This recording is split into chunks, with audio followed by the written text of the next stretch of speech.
Hello everyone, welcome to Inside the Americas. Coming up on this week's show, the constitutional right to abortion in the United States appears to be in the crosshairs of the Supreme Court after a leaked draft shows it may be ready to overturn the landmark Roe v. Wade decision. In Brazil, the war in Ukraine is having some unexpected consequences. The possibility of shortages of components used to make fertilizer, a highly important product in a country where agribusiness is crucial to the economy. And it was the return of the Met Gala, the star-studded New York fashion event. But why did this year's theme come under fire for being out of touch? We'll explain coming up. But we begin with that potential rollback of abortion rights in the United States. The Supreme Court, the victim of a leak that showed that a majority of justices may be ready to overturn the landmark Roe v. Wade decision that ruled that the Constitution protected a woman's right to legal termination. The leak has infuriated progressives who fear millions of women would be forced to travel to other states to get abortions. Protests have been taking place, including in Washington, D.C., where demonstrators were joined by Senator Elizabeth Warren. I'm angry because an extremist United States Supreme Court thinks that they can impose their extremist views on all of the women of this country, and they are wrong. Yes! I am angry because we have reached the culmination of what Republicans have been fighting for, angling for decades now, and we are going to fight back. Well, France 24's Doug Herbert joins me on the set for more on this story. Doug, what does this mean politically for the country? The midterms are coming. What can Biden do? What can the Democrats do? It's seismic. And it could absolutely, it changes the entire dynamic of the upcoming legislative, the midterm elections in November. Look, what can Biden do? Well, the only thing he can do and he's holding out, he's saying he's not going to do anything, obviously, until the official decision comes down, likely next month, perhaps early July. He is going to do everything to ensure that the fundamental, as he sees it, the fundamental right to an abortion, which has been enshrined in the law of the land in the United States for the past half century. You've had two generations of women growing up, assuming they have a right to choose to have an abortion if they need to. He is going to ensure that that right perpetuates itself. How is he going to do that? Well, if he can't rely on a Supreme Court to uphold what he sees as his fundamental, most basic freedom for women to choose, he is going to codify it, enshrine it in law. It's easier said than done, however. So what he's doing right now is he literally is appealing to Americans to go out and vote, but to vote for Democratic officials on the local and national levels in these elections, officials who will then be in a sort of position to pass the type of law on a federal level that the Supreme Court was not able to uphold on a juridical level, on the legal level. Yeah, we've talked about this landmark decision. Remind us what Roe v. Wade is all about. Yeah, what it was about is literally enshrining in the Constitution, saying that women have a constitutional right of reproductive choice to have an abortion if they want to. And it was a law across the land. That is, it prohibited states one by one from banning abortions outright. That doesn't mean that a lot of states in America haven't tried over the years, and we've seen a lot of intense lobbying among a lot of conservative groups, a lot of anti-abortion groups, to try to pass more and more restrictive laws making it harder and harder for women over the years to get access to abortion. And more recently, those efforts have ramped up a lot. What Roe v. Wade essentially, though, does, it's a constitutional right. If it were to be overturned, that is, if the Supreme Court were to overrule this law and say it's no longer the law of the land, each state would basically be on its own to decide whether or not to ban or not ban abortion, or to impose varying degrees of very severe restrictions. We've already seen in states like Oklahoma, in Texas, and Missouri, so on and so forth. In some states, it's even illegal in cases of rape and incest to have an abortion. So it's showing you where the sentiment is. Even though the anti-abortionists are in a minority in America, they're an extremely vocal and politically influential minority. And they've been able to act, especially in these red states, many in the South and the Midwest of America, to impose more and more constraints and restrictions on those who would be seeking an abortion. Yeah, and why is there this much of a divide in the United States on that issue, despite the Roe versus Wade ruling? Why do some of these states have these ultra restrictive measures against abortion? It comes down, a lot of it is religious. A lot of it is religious, although those who say it's purely religious, it's a little misleading because there are a lot of people, say, in the Catholic Church who are very much in favor of abortion. There's this sort of, sweeping generalization that if you're a staunch Catholic, you're necessarily going to be against a woman's right to choose, and that's not necessarily the case.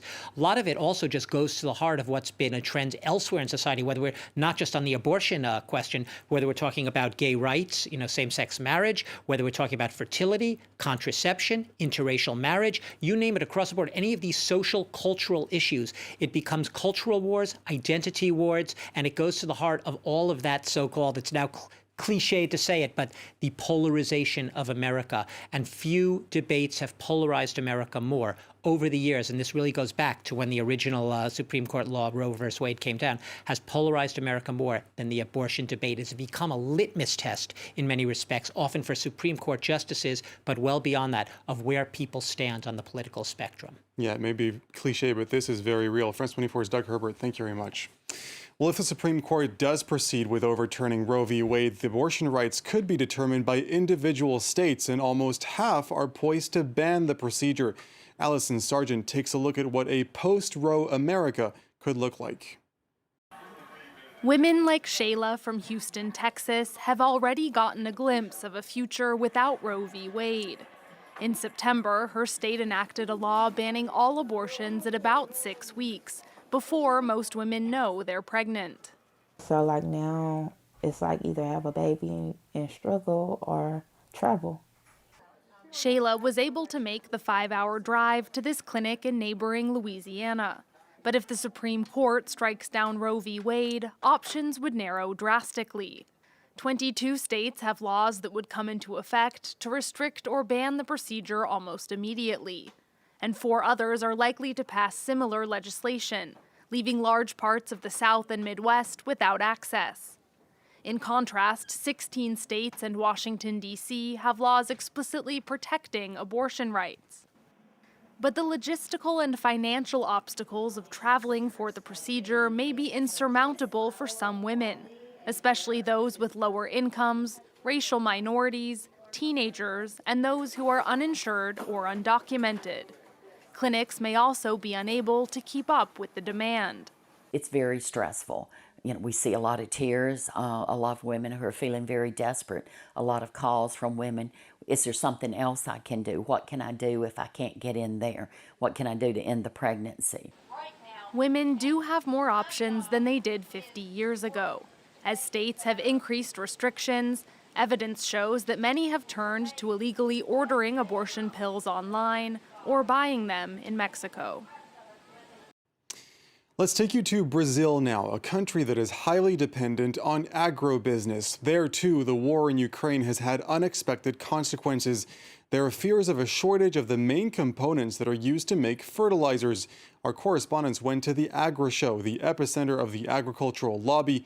People there are very worried about the possible shortages. In the heart of the state of São Paulo, more than 520,000 square metres are entirely dedicated to agricultural technology and products. To inaugurate one of the biggest fairs in the world, the guest of honour is eagerly awaited. In the midst of the pre-election campaign, President Jair Bolsonaro has come to reassure his base about one of the thorniest problems that Brazil has encountered since the start of the war in Ukraine: fertilizer stocks.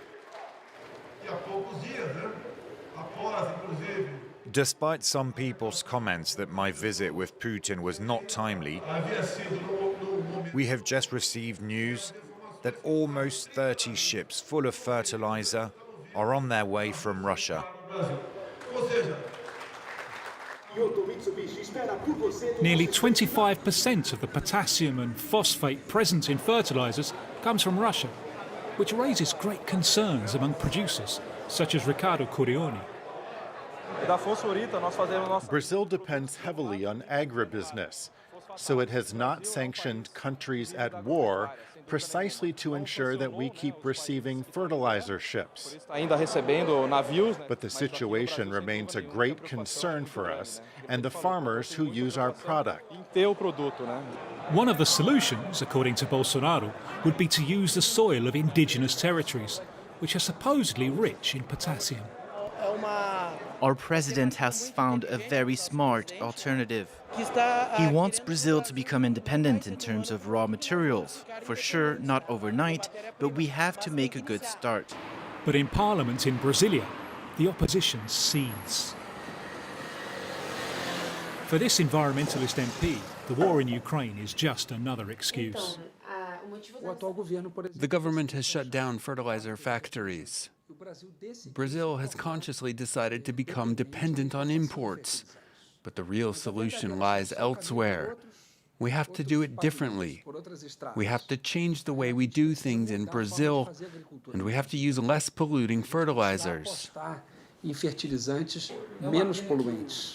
And, according to a recent university report, indigenous lands are not as rich in potassium as the governments are claiming. In deeply polarised Brazil, even fertilizer is a cause of conflict. Finally, this week marked the long-awaited return of the Met Gala. After 2 years of pandemic upheaval, the star-studded fashion event was back in full force, with celebrities going all out with some of their most flamboyant fits. Some even taking fans back in time. Reality star Kim Kardashian turning heads on the red carpet, sporting the same nude dress that Marilyn Monroe wore in 1962 when she sang Happy Birthday to former U.S. President John F. Kennedy. Others choosing to focus on politics, with the mayor of New York sporting an end gun violence motif on his tuxedo. The theme was the Gilded Age, an era during the late 1800s known for prosperity and opulence. But it came under fire for being out of touch at a time when many around the world are struggling with rising inflation.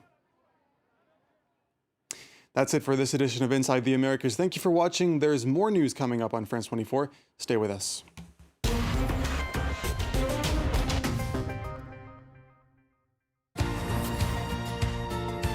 La medida de Tripoli veut dire beaucoup pour les habitants. Bienvenidos a las noticias de France 24. Thanks very much for joining us. أهلا بكم في ثقافة في عدد اليوم. Ravi de vous retrouver pour Afrique Hebdo. Au programme cette semaine. ونسمع بين حين والآخر. This storm has hit New York City a lot. To be a president. 3, 2, 1. Madagascar fait face à une seconde vague meurtrière. Almost 99 million of you watch us every week. So thank you. شكرا. Gracias. Your confidence means a lot to us. Muchas gracias. شكرا على هذه الثقة. Thank you. Merci du fond de mon cœur.